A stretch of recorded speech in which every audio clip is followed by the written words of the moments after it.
Assalamualaikum warahmatullahi wabarakatuh. Halo guys, apa khabar korang? Terima kasih sebab sudah klik video ni dan jangan lupa untuk tekan tombol subscribe. Kembali lagi bersama saya AA berbagi info dan kisah menarik. Oh, sebelum tu jangan lupa tekan tombol subscribe, tekan loncengnya juga.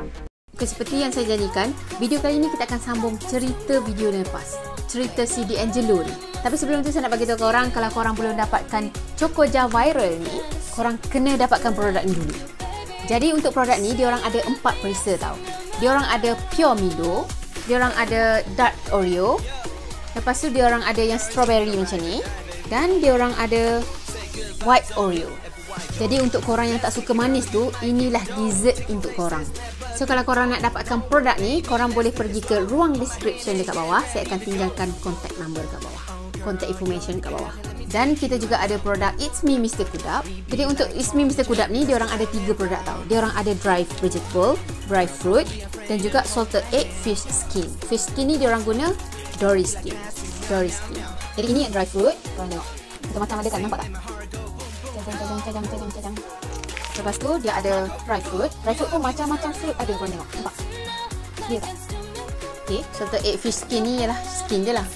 So kalau korang nak dapatkan It's Me Mr. Kudap ni, sama juga korang pergi ke ruang description dekat bawah. Saya akan tinggalkan contact information dekat bawah. Okay, dah sedia?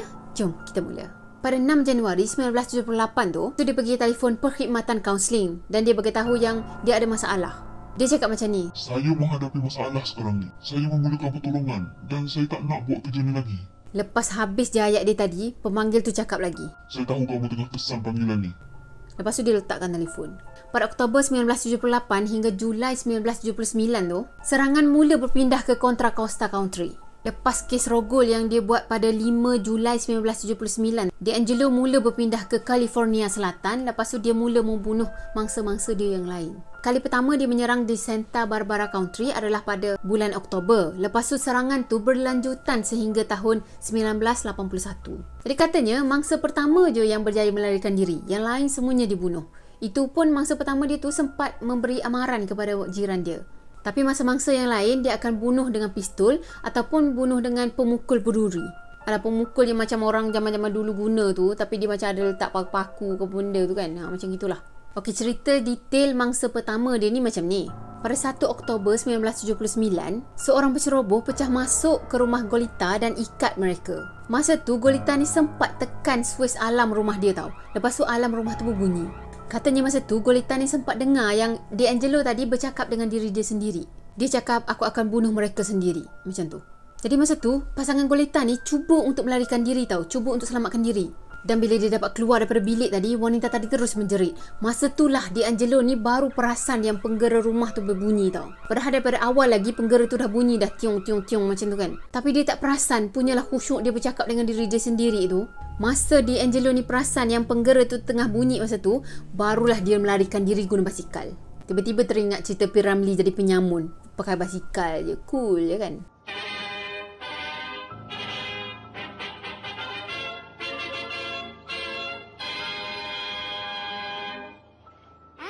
Binatang apa dia tunggang?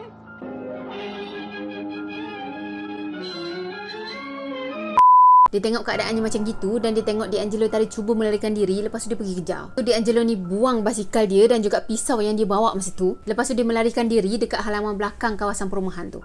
Pada 30 Disember 1979, Robert Offerman yang berusia 44 tahun dan Deborah Alexandra Manning yang berusia 35 tahun ditemui mati. Jadi mereka berdua ditemui mati ditembak dekat kondominium Offerman tu. Jadi tali yang mengikat tangan Offerman tu tak diikat dengan betul tau.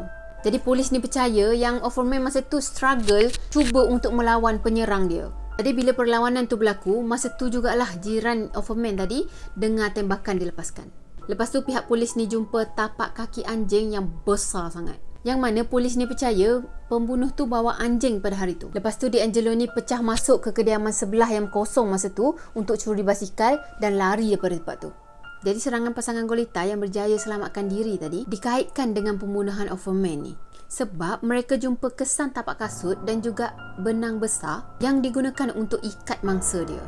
Jadi polis syak ini adalah orang yang sama. Pada 13 Mac 1980, Charlene Smith yang berumur 33 tahun dan juga Lyman Smith yang berumur 43 tahun ditemui mati dekat rumah mereka. Masa tu Charlene ni diperkosa. Jadi kayu lock yang ada dekat sebelah rumah mereka tu digunakan untuk pukul mereka ni sampai mati. Pergelangan tangan dan juga kaki mereka diikat dengan tali langsir. Jadi ikatan yang diguna masa tu adalah ikatan diamond. Katanya ikatan ni memang agak rare lah. Dan biasanya orang Cina yang guna ikatan ni. Sebenarnya orang Cina pun tak ramai yang tahu ikatan ni tau. Jadi pada masa tu dia dikenali sebagai Diamond Knock Killer.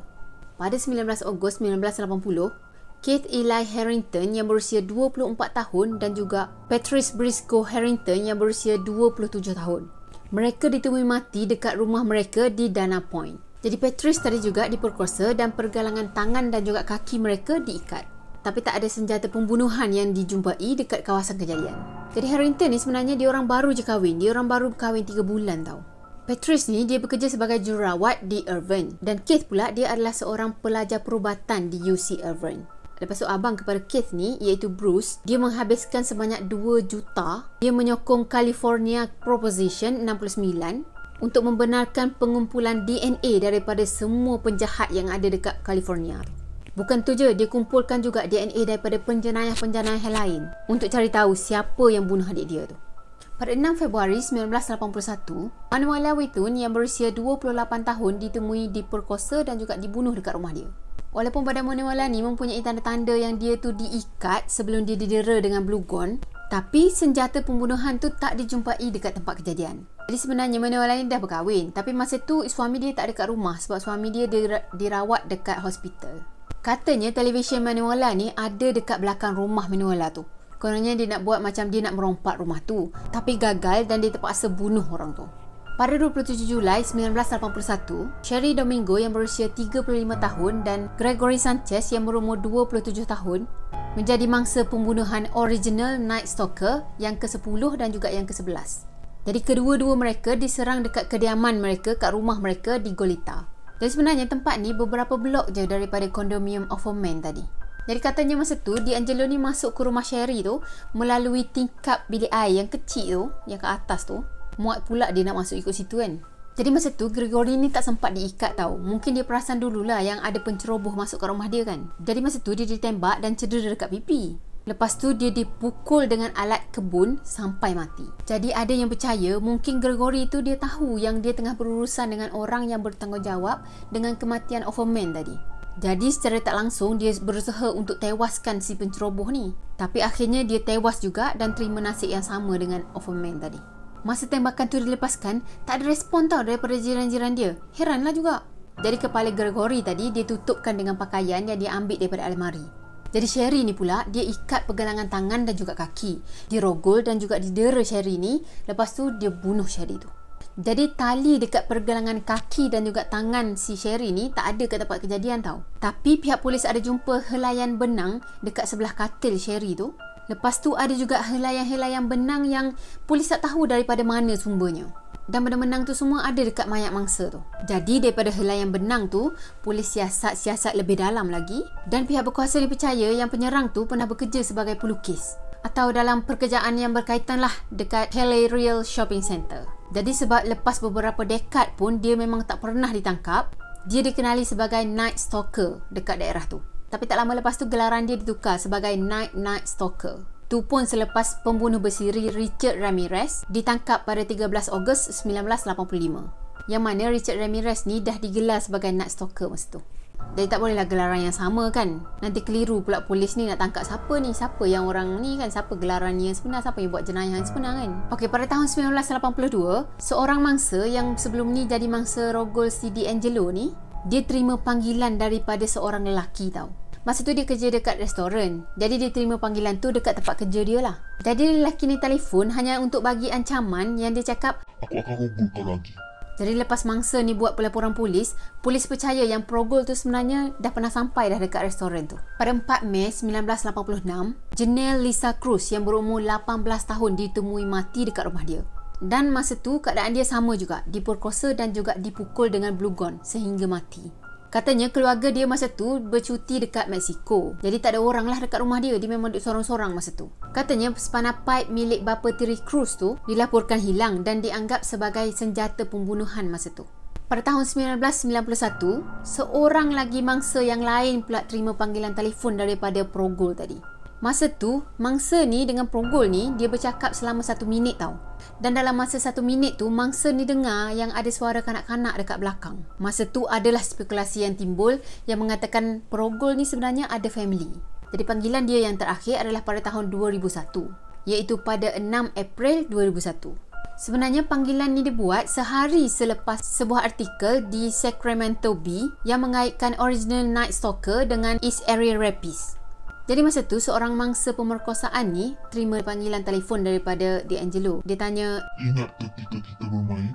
okey, lepas tu pihak polis ni buat profil suspek untuk bagi tahu dekat orang awam lah. Jadi ciri-ciri fizikal ni dianggap fakta berdasarkan bukti kejadian jenayah dan juga saksi mangsa. Dan benda ni dapat persetujuan daripada pihak berkuasa. Ciri-ciri dia, suspek adalah seorang lelaki berkulit putih, tinggi kira-kira 5 kaki 10 inci, orangnya ramping dan mempunyai badan atlet. Mungkin tough lah kot. Saiz kasut 9 hingga 9,5, darah jenis A, lincah secara fizikal dan mampu panjat pagar, lari pecut dan juga berbasikal. Dan ini adalah ciri-ciri fizikal dan dianggap berkemungkinan besar.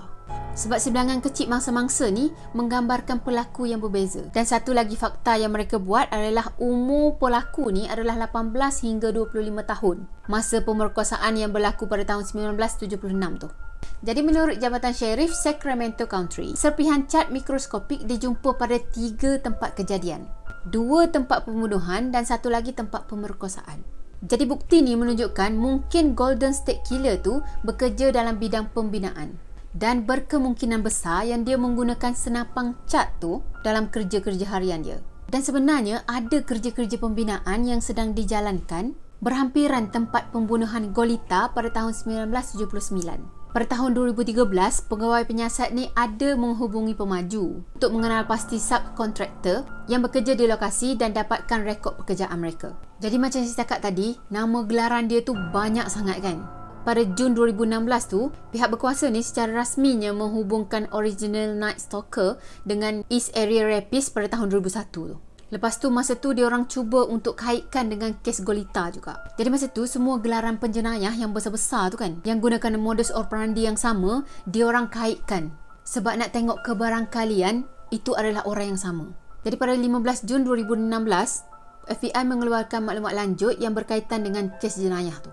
Termasuklah lakaran kompozit yang baru dan perincian jenayah dan juga wang ganjaran sebanyak $50,000. Jadi inisiatif tu diorang buat supaya dapat menolong pihak berkuasa ni untuk dapat cangkap penjenayah ni dengan lebih cepat.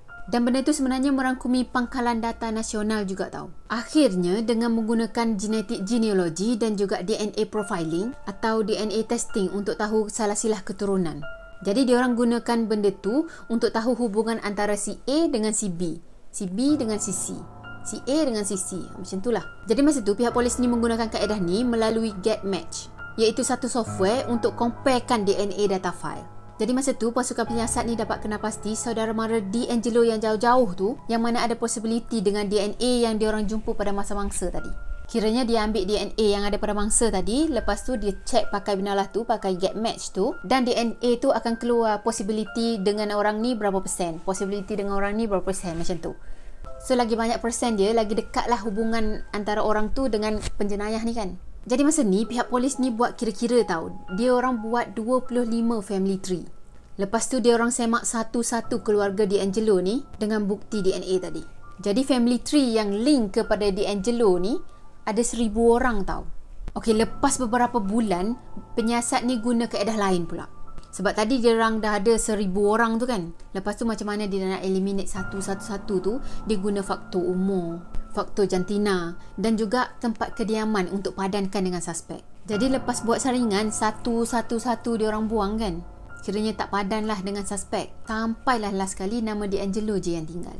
Jadi lepas dah tahu dah orangnya si D'Angelo tadi, Polis tak adalah pergi terus tangkap dia sebab tak ada bukti yang kukuh lagi kan. Sebab yang tadi tu guna software je, guna get match tu kan. Jadi pada 18 April 2018, sampel DNA dikumpulkan secara diam-diam. Daripada pemegang pintu kereta dia, daripada tisu dekat tong sampah, dan juga adalah beberapa lagi benda lain yang dia kumpulkan. Jadi bila dah ada DNA tadi, dia orang pergi matchkan dengan DNA sampel yang ada pada mangsa si D'Angelo tadi kan. Yang mana jenayah yang mereka kenal sebagai Golden State Killer masa tu. Dan sampel tu padan tau, 100% padan. Pada 24 April 2018, wakil Sheriff Sacramento ni pergi tahan ataupun pergi tangkap si D'Angelo tadi. Jadi masa tu dia didakwa dengan 8 tuduhan pembunuhan peringkat pertama dengan keadaan khas. Pada 10 Mei pula, pejabat peguam daerah Santa Barbara mendakwa D'Angelo ni dengan 4 pertuduhan pembunuhan peringkat pertama. Jadi lepas kena tangkap tu, D'Angelo ni ada buat pengakuan sama-sama macam tu, yang merujuk kepada kepribadian dalaman dia yang bernama Jerry. Jadi katanya Jerry inilah yang paksa dia untuk buat semua kejahatan tu. Jadi menurut pendakwa Sacramento County, D'Angelo ni macam bercakap sorang-sorang masa dekat dalam bilik soal siasat tu. Dia cakap, Saya tak ada tenaga dah nak tolak dia keluar. Dia paksa saya. Dia buat saya. Dia pergi dengan saya. Dia macam ada dalam kepala saya. Maksud saya, dia sebahagian daripada saya. Saya tak nak buat semua perkara tu. Saya paksa Jerry keluar daripada kepala saya dan menjalani kehidupan yang bahagia. Saya yang buat semua perkara tu. Saya yang menghancurkan semua kehidupan mereka. Jadi sekarang saya mesti bayar harga dia. macam itulah lebih kurang ayat yang dia bercakap dengan diri dia sendiri masa dalam bilik soal siasat polis tu. Okey, jadi masa tu D'Angelo ni tak boleh didakwa dengan pemerkosaan dan juga kecurian. Sebab masa tu undang-undang batasan dah berakhir, dah tamat dah. Tapi dia didakwa dengan 13 tuduhan pembunuhan dan 13 tuduhan penculikan. Jadi D'Angelo ni diadili di Sacramento pada 23 Ogos 2018. Pada 10 April 2019, proses pengadilan mengumumkan bahawa mereka akan menuntut hukuman mati terhadap D'Angelo. Pada 4 Mac 2020, D'Angelo ni menawarkan untuk mengaku bersalah kalau dia boleh terselamat daripada hukuman mati. Jadi pada 29 Jun 2020 tu, D'Angelo ni mengaku bersalah di atas 13 tuduhan pembunuhan peringkat pertama dan keadaan khas, iaitu termasuk pembunuhan yang dia buat masa pemerkosaan dan juga pencurian dekat rumah-rumah orang tu. Dan juga dia mengaku bersalah atas 13 tuduhan penculikan. Jadi seperti mana yang dijanjikan lah, dia nak mengaku bersalah tapi dia nak hapuskan hukuman mati terhadap dia. Jadi pada 21 Ogos 2020, D'Angelo ni menerima hukuman berturut-turut tanpa kemungkinan pembebasan bersyarat. Kiranya macam dia akan mati dalam penjara jugalah, sebab umur dia sekarang ni pun pada tahun 2020 ni, umur dia dah 75 tahun. Lepas tu D'Angelo ni mengemukakan permintaan maaf secara ringkas lepas beberapa hari mendengar kenyataan impak mangsa-mangsa dia selepas jenayah yang dia lakukan terhadap mereka. Masa tu dia cuma cakap, saya telah dengar semua kenyataan anda dan saya benar-benar minta maaf dengan semua orang yang saya dah sakiti. Jadi pada hari ini, Joseph James D'Angelo ni lebih dikenali sebagai pembunuh bersiri Amerika, perogol bersiri, perompak dan bekas pegawai polis yang melakukan sekurang-kurangnya 13 pembunuhan, lebih daripada 50 pemerkosaan dan lebih daripada 120 pencurian yang berlaku di California, iaitu sekitar tahun 1973 hingga 1986. Pada April hingga Jun 2018 tu, D'Angelo ni nampak macam lemah je sampaikan dia kena tolak atas kerusi roda kan masa hari pembacaan kes dia tu. Tapi dalam bulan April tu juga, bila penyiasat polis cek CCTV yang ada dalam bilik penjara D'Angelo tu, dia nampak D'Angelo tu dalam keadaan sihat-sihat je. Tak perlu pun nak guna kerusi roda. Malah aktif je. Jadi penyiasat ni mendakwa yang D'Angelo ni menunjukkan sikap sosiopat dan tingkah laku dia masa kat dalam penjara ni menunjukkan sikap-sikap yang ada pada sosiopat. Jadi sosiopat ni adalah istilah yang digunakan untuk menggambarkan kondisi seseorang yang memiliki gangguan kepribadian antisosial.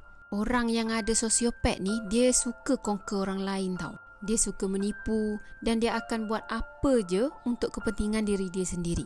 Kalau korang tengok video ni, dia macam tutup semua lampu-lampu kat atas tu kan. Katanya benda ni sama dengan apa yang dia buat pada 45 tahun yang lalu masa dia merompak rumah mangsa-mangsa dia tu. Kat rumah mangsa dia tu, dia akan tutup televisyen yang terbuka dengan kain ataupun baju ataupun apa-apa je lah supaya tertutup cahaya televisyen itu.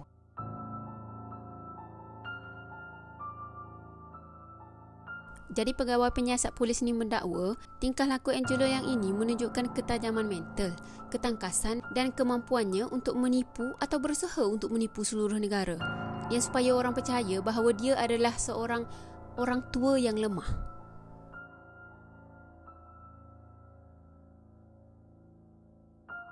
Tapi ada bagusnya jugalah, sebab tengok tu dia duduk bersih-bersihkan bilik dia tu kan, pakai tisu ke pakai kertas tu kan.